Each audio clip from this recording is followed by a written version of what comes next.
Assalamualaikum warahmatullahi wabarakatuh.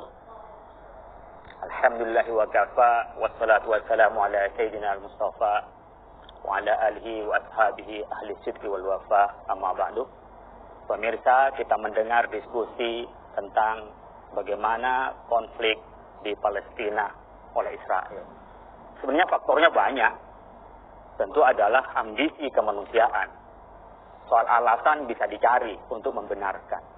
Yang jelas, Palestina itu ribut pada saat Yahudi itu datang ke Palestina, baik dari Jerman, dari Eropa, dan pada berikutnya adanya deklarasi Balfour adalah bagian dari yang memicu terhadap konflik itu. Besar-besaran dari orang yang di sana, dari awalnya hanya 2 orang, 3 orang, akhirnya menjadi mayoritas di Palestina.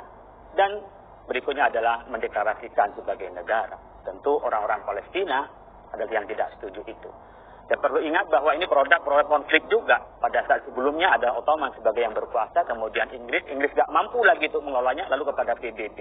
Jadi kalau ditarik ke belakang nggak ada akan selesainya. Kalau ditarik dengan sejarah semuanya, Amerika juga bukan hak tinggal di sana, karena bukan asli suku sana.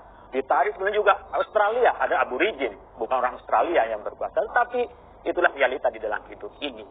Oleh karena itu, mari kita kembali pada spirit keagamaan. Kalau di Palestina ada Yahudi, ada Nasrani, ada Islam, seharusnya di sana bisa aman. Sebagaimana dilakukan oleh Khalifah kita Umar bin Khattab, begitu juga bagaimana kita perlakukan di dalam Islam, kita harus damai sebagaimana namanya Islam, salam, ya, dan damaian, dan ada dari asal-usulnya adalah salam, juga adalah yang memberi kedamaian. Oleh karena itu, kedamaian menjadi harapan kita semua. Kedamaian menjadi dambaan kita semua, karena mendapatkan kebahagiaan manakala kita bisa damai. Karenanya oleh Rasulullah SAW kita diajarkan untuk terlibat untuk perdamaian. Tidak bisa karena alasan dalam negeri kita tidak mau melihat di luar negeri. Tidak bisa karena alasan kita belum selesai lalu tidak mau berbagi dengan orang lain. Itulah prinsip individualis yang tidak ada di dalam ajaran agama kita. Oleh karena itu Rasulullah SAW pernah mengajarkan kepada para sahabat. Ketika Rasul mengatakan, ala ukhbirukum bi afdala min darajatis siyami was salati was sadaqati, qalu bala ya Rasulullah. Apakah Anda ingin saya beritahu, kata Rasulullah, tentang sesuatu kebaikan yang melebihi derajatnya puasa, derajatnya salat, derajatnya dari bersedekah? Kata sahabat, iya ya Rasulullah, tentu pengen tahu apa. Disebutnya adalah islahu dzatil bain, adalah menyatukan orang-orang yang berikat. Fa inna fasada dzatil baini al-haliqah. Karena kerusakan dari orang yang bertikai itu merusak terhadap agama. Bukan hanya seperti halnya kita merusak hanya seperti gunting yang gunting rambut, tapi menggunting agama. Bagaimana saudara-saudara kita yang berada di Palestina, dia mengungsi kemana-mana.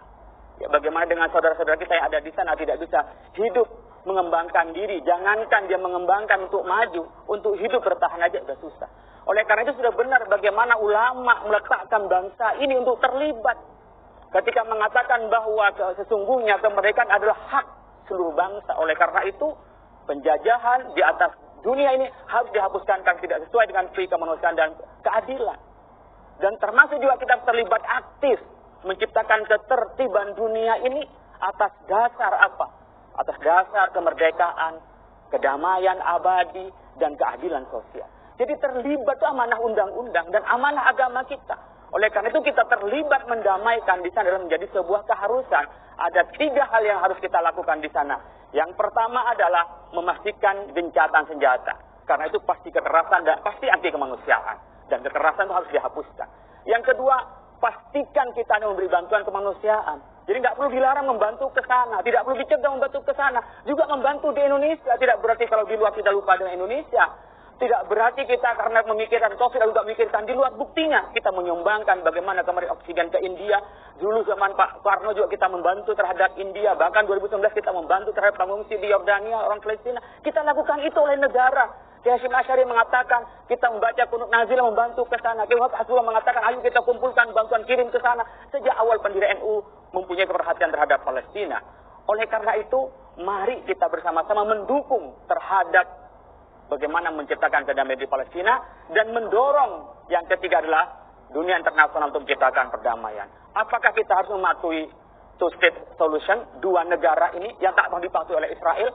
Apakah kita ada solusi lain bagaimana menciptakan perdamaian di Palestina? Bagi kita yang menjadi prinsip di dalam kehidupan itu adalah dua.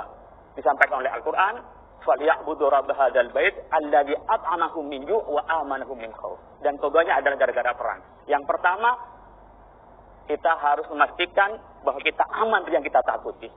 Yang kedua, kita harus mengamankan diri kelaparan. Ternyata dari perang itu membuat kita tidak aman dan membuat di mana-mana orang kelaparan. Terima kasih, mudah-mudahan bermanfaat. Wallahu muwaffiq ila aqwamit thoriq.